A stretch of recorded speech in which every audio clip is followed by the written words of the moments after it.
আমাদের একজন বীরশ্রেষ্ঠকে হাইজ্যাকার বলে পাকিস্তানের একজন মানে আরেকজন অফিসার যিনি ওই বিমানটি নিয়ে আসার ব্যাপারে বাধা দিয়েছিলেন তাকে বীর বা বীর যোদ্ধা বলেছেন। আপনি কি মনে করেন যে রশিদ মিনহাজ হচ্ছে বীর আর মতিউর রহমান হচ্ছে হাইজ্যাকার? যে প্রশ্নটি নিয়ে আপনার কাছে আসতে চাই তার আগে আমরা দর্শক কাছে একটা জরিপের কথা বলতেছিলাম যে দেশে ৭১কে ভুলিয়ে দেওয়ার ষড়যন্ত্র চলছে মন্তব্য করেছেন বিএনপির মহাসচিব মির্জা ফখরুল ইসলাম আলমগীর। প্রিয় দর্শক, এই অভিযোগ সঠিক বলে মনে করেন কিনা? শতকরা ৪২% দর্শক মনে করেন যে এটি সঠিক, শতকরা ৫৮% দর্শক মনে করেন এটি সঠিক না। আমরা দুটি বিষয় আপনার কাছে প্রশ্নের জন্য আসতে চাই জনাব মান্নান। একটি প্রশ্ন আপনি নিশ্চয়ই খেয়াল করেছেন, ডাকসু ইলেকশনের একটা তফসিল ঘোষণা করা হয়েছে। ৯ সেপ্টেম্বর আমরা ডাকসু ইলেকশন দেখব। অনেক প্রার্থী বিশ্ববিদ্যালয়ে বেশ একটা সাজ রব, ঢাকা বিশ্ববিদ্যালয়ে নিয়ে অনেকে অনেক কিছু করছেন, কিন্তু আমার একটা বিষয়ে আমার খুব নজর কেড়েছে। এর মধ্যে একজন প্রার্থী তিনি আমাদের একজন বীরশ্রেষ্ঠকে হাইজ্যাকার বলে পাকিস্তানের একজন মানে আরেকজন অফিসার যিনি ওই বিমানটি নিয়ে আসার ব্যাপারে বাধা দিয়েছিলেন তাকে বীর বা বীর যোদ্ধা বলেছেন। মানে এইসব ব্যাপারগুলি কি মানান ভাই? আওয়ামী লীগ একসময় চেতনার ব্যবসা করত, বলতো যে আওয়ামী লীগ না থাকলে স্বাধীনতার কেউ বলবে না। আমরা কি এই আওয়ামী লীগের কথাগুলিরই আসলে এটার প্রতিফলন দেখি কিনা? মানে what is your stand as a party? মানে আপনি কি মনে করেন যে রশিদ মিনহাজ হচ্ছে বীর আর মতিউর রহমান হচ্ছে হাইজ্যাকার? যে আপনাকে অসংখ্য ধন্যবাদ। আসলে এই কোশ্চেনটা বাংলাদেশে সবসময় থাকে এবং এই কোশ্চেনটা বাংলাদেশ যতদিন থাকবে ততদিন থাকবে। আমরাও এটা মানে ফেস করতে চাই। আমরা তো 71-এর অনেক পরে আমাদের জন্ম। খালেদ ভাই, আপনিও সম্ভবত 71-এর পরেই আপনার জি, জন্ম আমি হওয়ার আপনার থেকে কথা। খানিক বড়, কিন্তু জি, 71 এর তো পরে জন্ম। আমি, হ্যাঁ, জি জি জি। তো এই জায়গা থেকে আমরা বাংলাদেশ জামাত ইসলামী বাংলাদেশকে ওন করে রাজনীতি করে। বাংলাদেশ জামাত ইসলামী তার সভা সমাবেশ মিছিল সবকিছুতে বাংলাদেশ জিন্দাবাদই বলে। কাজে বাংলাদেশ প্রতিষ্ঠার পরেই যে 54 বছরের রাজনৈতিক ইতিহাসে বাংলাদেশ জামাত ইসলামী এমন কোনো কর্মকাণ্ড পরিচালনা করে নাই যেটা বাংলাদেশের স্বাধীনতার সার্বভৌমত্ব এবং বাংলাদেশের স্বার্থের পরিপন্থী হয়। এরকম কোনো কর্মকাণ্ড করে নাই। কোনো ব্যক্তি বিশেষ বা একজন কোনো বক্তব্য দিলে সেটা জামাত ইসলামীর বক্তব্য হতে পারে না। দলীয় জায়গা থেকে বাংলাদেশ জামাত ইসলামীর স্ট্যান্ড, বাংলাদেশ জামাত ইসলামীর নেতৃবৃন্দ বারবার, ডক্টর মান্নান, এটা কি একটা এটা কেন হয়? এটা কোইন্সিডেন্স যে না, প্রতিবারই আপনাদেরকে যারা ফলো করেন তারা আসলে পুরো বাংলাদেশটা নিয়ে একটা প্রশ্ন করেন। আপনার মনে আছে ইসলামী ছাত্র শিবিরের একটা পত্রিকা ছাপা হয়েছিল যেটাতে আপনাদের কেন্দ্রীয় সেক্রেটারি জেনারেল এটা করছিল। এটা কেন এরকম হবে? মানে ওনারা কিন্তু খালেদ ভাই ওনারা প্রতিবাদ দিয়েছেন এই লেখার, এবং ওনারা বলেছেন যে লেখকের ব্যক্তিগত দায় দিয়েছেন, এটা পত্রিকার দায় না। এডিটেড জার্নাল মান্নান ভাই, আমি একজন এটা এডিট করছেন, ছাপা হয়েছে, কেউ এটা নিয়ে প্রাইডও নিছেন, তাও আপনি বাদ দেন, ঠিক আছে, এটা প্রত্যাহার করা হয়েছে। কিন্তু ঢাকা বিশ্ববিদ্যালয়ের ডাকসু ইলেকশন করতেছেন এরকম একজন বীরশ্রেষ্ঠ মতিউর রহমানকে হাইজ্যাকার বলতেছেন এবং রশিদ মিনহাজকে বলতেছেন বীর যোদ্ধা। না, এটা আপনি যদি কোনো ব্যক্তি বলে থাকে আপনি সেই ব্যক্তিকে বলতে পারেন। বাংলাদেশ জামাত ইসলামী এরকম স্ট্যান্ড বহন করে না। এটা আমাদের ক্লিয়ার। আমার মনে হয় যে আপনার বক্তব্য পরিষ্কার। কালকে ডক্টর ফরহাদ মজার আমাদের এখানে আসছিলেন, আসার পরে এই প্রসঙ্গ ধরে আমি বলতেছি, উনি বলতেছিলেন যতদিন বাংলাদেশে জামায়াত থাকবে ততদিন বাংলাদেশে আওয়ামী লীগ ফিরে আসার সম্ভাবনা থাকবে।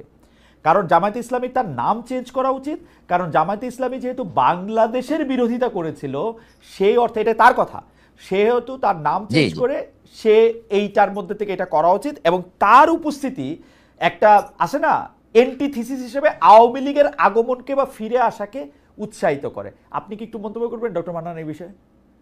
জি, অফকোর্স আমি এটার মন্তব্য করতে চাই। আপনি এর আগে আমাকে প্রশ্ন করেছিলেন যে সেনা প্রধান কেন জামাতের নাম বললেন আগে, যে তা আমি এইটার উত্তরটা সেখানেই নিয়ে যেতে চাই। দেখেন, যখন 5ই আগস্টের আগ দিয়ে যখন খুব ক্রুশিয়াল মোমেন্ট গুলো যাচ্ছিল আপনার জুলাই মাসের শেষ দিকে এসে, তখন কিন্তু বাংলাদেশের ফ্যাসিস্ট সরকার জামাত শিবিরকে নিষিদ্ধ করেছিল এবং তারা মনে করে নিয়েছিল যে এই আন্দোলনের সবচেয়ে বড় চালিকা শক্তিই হচ্ছে জামাত শিবির, তাদেরকে নিষিদ্ধ করলে এই আন্দোলন শেষ হয়ে যাবে। কিন্তু এটা হিতে বিপরীত হয়েছে, জনগণ এটাকে প্রতিহত করেছে, অর্থাৎ ফ্যাসিস্টকে রুখে দিয়েছে সবাই মিলে।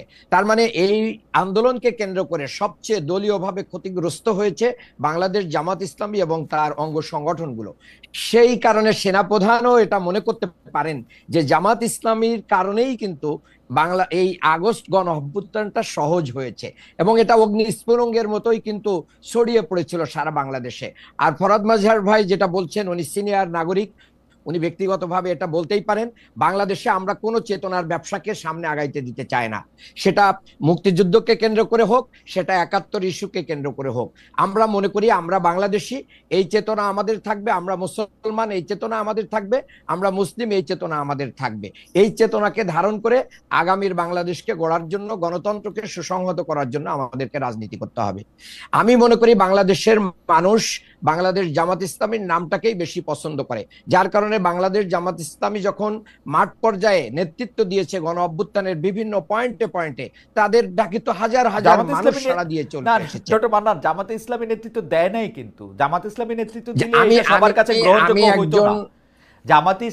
জামাত ইসলামী এটাতে একটা মানে খুবই গুরুত্বপূর্ণ রোল ভূমিকা পালন করেছে, সেই গুরুত্বপূর্ণ রোল প্লে করেছে। কিন্তু এটা জামাত ইসলামীর নেতৃত্বে এই আন্দোলন হইলে আমি জানি না, মানে এই আন্দোলনের কতটুকু সফল হইতে পারতো না পারতো এটা আমরা জানি না কিন্তু আসলে। তবে খালেদ মহিউদ্দিন ভাই, আমি 1 ইয়ার আপনাকে খুব ক্লিয়ার করছি, আমিও একজন মাঠের যোদ্ধা। আমি জামাতের কেন্দ্রীয় মজলিস শুরা সদস্য, আরো অনেক আমাদের এরকম মিড লেভেলের নেতারা আমরা মাঠ পর্যায়ে ৩৬ দিন মাঠে ছিলাম। সো দ্যাট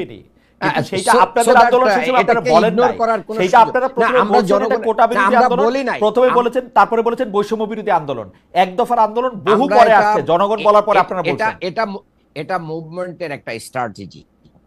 ওকে, মুভমেন্টের স্ট্র্যাটেজি, সেটা তো ঠিকই আছে, মুভমেন্টের স্ট্র্যাটেজি। তবে আমি আপনার কাছে আবার আসব, আমি একটু যেটা লাগবো, বাংলাদেশের ইতিহাসে কয়েকটা গুরুত্বপূর্ণ মানে ঘটনা আছে যেটা ঐতিহাসিক মোড় বলে। এর মধ্যে ২১শে আগস্টে সেই সময়কার বিরোধী দলীয় নেত্রী এবং নেতাদের উপর বোমা হামলা একটা, সেইটার যেই করে থাকুক, তারপরে 10 ট্রাক অস্ত্র বাংলাদেশে ঢোকা একটা, ৬৩টা জেলায় একই সঙ্গে বোমা হামলার ঘটনা একটা। আমরা যদি এই যে বেকারিটার নাম ভুলে গেলাম, হোলি আর্টিজানের মধ্যে বিদেশিদের এই ঘটনাগুলি না ঘটার জন্য আমরা আপনার কাছ থেকে জানতে চাইবো যে বিএনপির কোনো আলাদা গবেষণা, ভাবনা চিন্তা এগুলি রয়েছে কিনা। আমরা বিএনপির ৩১ দফা দেখতেছিলাম, ৩১ দফা এর মধ্যে আভাস আছে, কিন্তু সত্যিকার অর্থে এরকম ঘটনা যাতে আর না ঘটে সেইটার কোনো গবেষণা বা আছে কিনা জেনারেল আকবর? খুবই একটা গুরুত্বপূর্ণ প্রশ্ন করেছেন। আমার যদি সংক্ষেপে আমার বলতে হয়, আমাদের শত্রু শুধু বাইরে যে তা নয়, আমাদের শত্রু আমাদের মধ্যেও আছে। আমাদের দেশের নিরাপত্তা যদি আমরা সত্যি সত্যি আমরা সংহতি করতে চাই, আমাদেরকে ঐক্যবদ্ধ হতে হবে। The division amongst us helps the enemy to penetrate. এবং যতগুলো ইনসিডেন্ট বলেছেন প্রত্যেকটার কিন্তু বাইরে হাত আছে, এবং বাইরের হাত ইনভেস্টিগেশন করতে গেলেই কিন্তু সেখানে বাধাগ্রস্ত হতে হয়েছে। তো যার জন্য আজ পর্যন্ত এই প্রতিটা ইনসিডেন্টের আসল কলকাঠি কে নাড়িয়েছে সেটা কিন্তু এখনো নির্ধারণ করা সম্ভব হয় নাই, আমরা খালি আন্দাজ করেছি। তো জাতি হিসাবে বেঁচে থাকতে হলে we have to have that unity, যে করেছে এটা আমরা যদি বের করতে পারি। যে পিলখানা ঘটনা যে একটা ইনকোয়ারি হলো, ওর আপনার টার্মস অফ রেফারেন্স যদি দেখেন, সো মেনি রেস্ট্রিকশনস, এই করা যাবে না, এই করা যাবে না। কেন?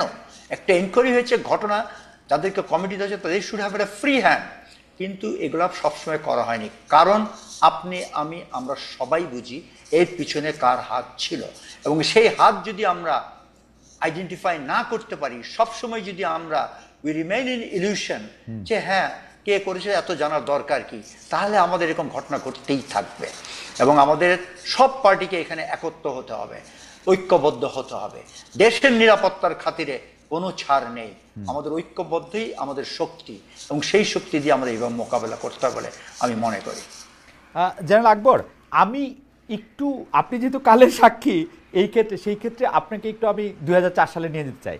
21শে আগস্টে যখন গ্রেনেড হামলাটা হয় তখন আপনার মনে থাকবে একটা বিচার বিভাগীয় তদন্ত কমিশন করা হয়েছিল 1 সদস্যের বিচারপতি জয়নুল আবেদিনকে নিয়ে। আমি জয়নুল আবেদিন সাহেবকে ইন্টারভিউ করেছিলাম, প্রথম আলোতে এটা ছাপাও হয়েছিল। জয়নুল আবেদিন সাহেব আমাকে, উনার রিপোর্ট ছাপা হওয়ার আগে উনি বলেছিলেন যে এতে বিদেশের হাত থাকতে পারে। আমি তাকে প্রশ্ন করেছিলাম বিদেশ কোনটা, উনি আমাকে সর্বোচ্চ ক্লু দেওয়ার জন্য বলছিলেন যে আমাদের সবচেয়ে কাছাকাছি দেশটাও বিদেশ, অর্থাৎ সীমানা পার হলেও বিদেশ। এই অবস্থার মধ্যে আপনি যেটাকে বলতেছেন যে এইটা ধরে না করে আমরা দেখলাম বিএনপি একটা জজ মিয়া, বিএনপি সরকার বলছে বলে আমি বলতেছি, বিএনপি একটা জজ মিয়া খাড়া করলো। ওই তদন্ত প্রতিবেদন, মানে বিচার বিভাগীয় তদন্ত প্রতিবেদনটা একরকম কার্পেটের তলায় রাখা হইলো। তো তখন এইটা কেন করা হলো? মানে মানে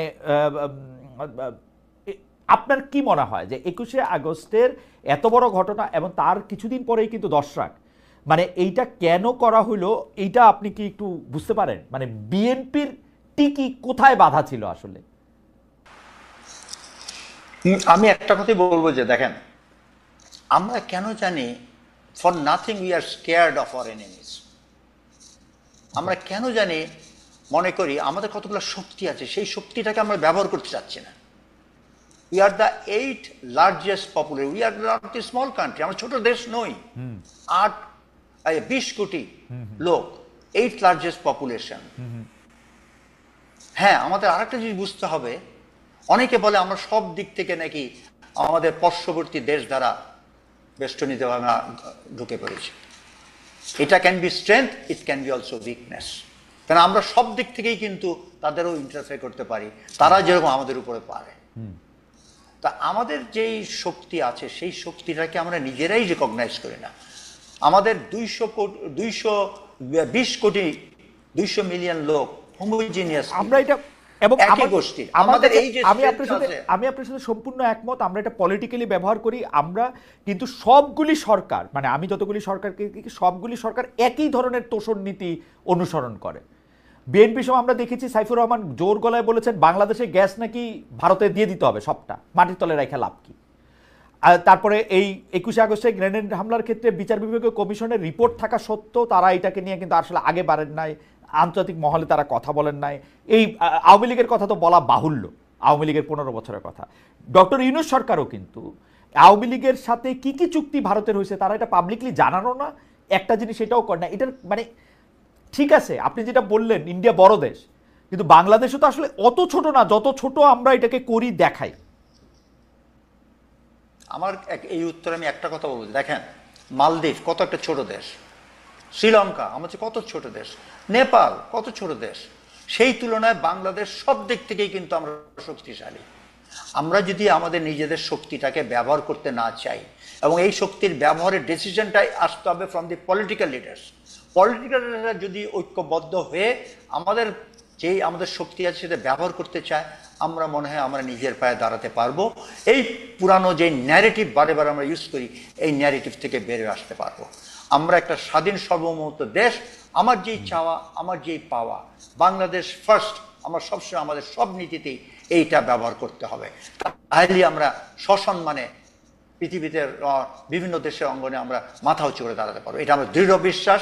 এবং আমি এর জন্য অবশ্যই আমি সব পলিটিক্যাল পার্টি, শুধু বিএনপি নয়, সবারই দায়িত্ব, সময় এসেছে আমরা we must stand on our own feet. Okay okay, আমরা একটু ডক্টর মান্নান আপনার কাছে আসতে চাই। তার আগে আমাদের একজন দর্শক, তার নাম আসলম আহমেদ, তিনি বলছেন খালেদ ভাই জামাতে ইসলামের, শ্রদ্ধেয় খালেদ ভাই, জামাতে ইসলামের ক্ষতি আপনাদের মতো সাংবাদিকরা সব থেকে বেশি করেন। আচ্ছা ঠিক আছে, এটা মানলাম, কিন্তু ঘটনা হচ্ছে যে ডক্টর মান্নান, আমাদের প্রশ্ন ছিল যে আজকে দৈনিক যুগান্তরের একটা প্রিন্ট ভার্সনের প্রধান খবর হচ্ছে নির্বাচনী জোট গঠনের চেষ্টায় জামায়াত, অধিকাংশ ইসলামী দলের না। আমি কিন্তু মাঠের রিপোর্টার হিসেবে জানি ইসলামী দলগুলি আপনাদের জামায়াত ইসলামীকে মন থেকে অপছন্দ করেন, আপনাদেরকে একটা শোধনবাদী ইসলামী দল মনে করেন আপনারা আসলে ইসলামের, যেটাকে হচ্ছে উনারা যে শব্দটা ব্যবহার করেন, ইসলামের আকীদা আসলে সঠিকভাবে ধারণ করেন না, এবং আপনারা আসলে ইসলামী দলই না।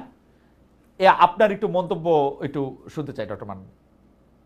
জি, আমি শুরুতে এই বিষয়ে খুব ক্লিয়ার কথা বলতে চাই।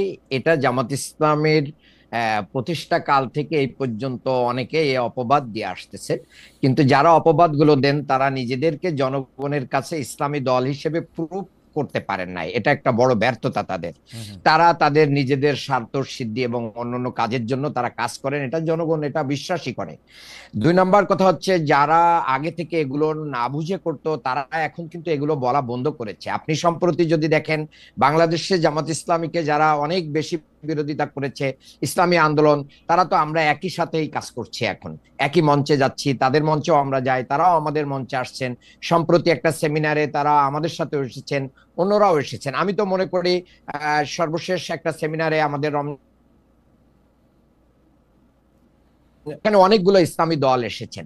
কাজেই ইসলামী দলের না, এটা হচ্ছে একটা টার্ম দিয়ে মানুষের কাছে এটাকে নেগেটিভলি উপস্থাপন। আমি মনে করি যে ইসলামী দলগুলোর যে ঐক্য হতে যাচ্ছে, সেই ঐক্যটা আরো সুসংহত হতে যাচ্ছে। এই জন্য আপনি এটা যত নিউজ করে আমাদেরকে খাটো করার চেষ্টা করা হচ্ছে। ভাই, আপনি যত সহজে এটা বললেন, ওই যে দর্শক বলছে যে আপনারা জামাত ইসলামের ক্ষতি করেন সাংবাদিকরা, তাদের কাছে এটা একটু গেল বলে মনে হলো, মানে আমাদের কাছে এটা আসলো। কিন্তু আপনি শুধু মনে করে দেখেন, এই ইসলামী শাসনতন্ত্র আন্দোলন থেকে শুরু করে বাকি যারা আছেন, চরমনায়ের পীর সাহেব থেকে শুরু করে জনাব এনাতুল্লাহ আব্বাসী থেকে শুরু করে, মানে আপনি যাকে দিয়ে বলবেন, তারা জামাতে ইসলামী সম্পর্কে আসলে কি মনোবাসনা পোষণ করেন।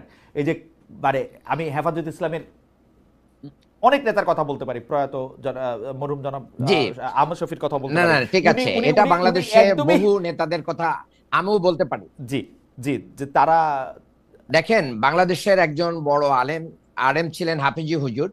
উনি একসময় রাজনীতিকে হারাম মনে করতেন, কিন্তু উনি রাজনীতি তওবানামা বই লিখে উনি রাজনীতিকে জায়েজ মনে, অর্থাৎ ইসলামের যে জিনিসগুলো আছে সেগুলো জামাত ইসলামী যত আগে থেকেই মনে করে, অনেকের বুঝতে সেটা অনেক দেরি লেগে গেছে। এবং আমি মনে করি বাংলাদেশে যত দিন যাবে তত জামাত ইসলামীকে বোঝা আরো ইসলামী দলগুলোর জন্য সহজ হবে, আমাদের কাছাকাছি আসবে, দূর থেকে এর সমালোচনা করবে না। আরেকটা জিনিস আমি মনে করি, মানুষ হিসেবে আমরা এখানে তিনজন আছি, আমরা কেউ ভুলের ঊর্ধ্বে না, আমাদের ভুল ত্রুটি থাকতেই পারে। আমাদের আমিরে জামাত সহ নেতৃবৃন্দ বলেন, আমাদের যদি কোনো ত্রুটি থাকে আপনারা ধরিয়ে দেন, আমরা এগুলোকে সংশোধন করব। আমরা ভেদাভেদ করে আমাদের দেশকে ক্ষতিগ্রস্ত করতে চাই না, ইসলামকে ক্ষতিগ্রস্ত করতে চাই না। ভেদাভেদের রাজনীতি বন্ধ করে আমরা এগিয়ে যেতে চাই। আপনি জানেন যে ইসলামে 4টা মাযহাব আছে, এই 4 মাযহাব কিন্তু ভিন্ন ভিন্ন ইবাদত করলেও একটা প্রশ্নে, দিনের প্রশ্নে আমরা সবাই এক। কাজে এই ভিন্ন ভিন্ন ভাবে আমাদের ইবাদত বندگی চলতে পারে, ভিন্ন মত থাকতে পারে, তার অর্থ এই না যে আমরা মুসলমানিত্বের প্রশ্নে, ইসলামের প্রশ্নে আমরা আলাদা। ইসলামী দলগুলোর জোট কি তাহলে হচ্ছে আপনাদের সঙ্গে? আমরা আশাবাদী, ইনশাআল্লাহ। আপনারা আশাবাদী। আর এনসিপির সঙ্গে কোনো আলোচনা কি হচ্ছে আপনাদের?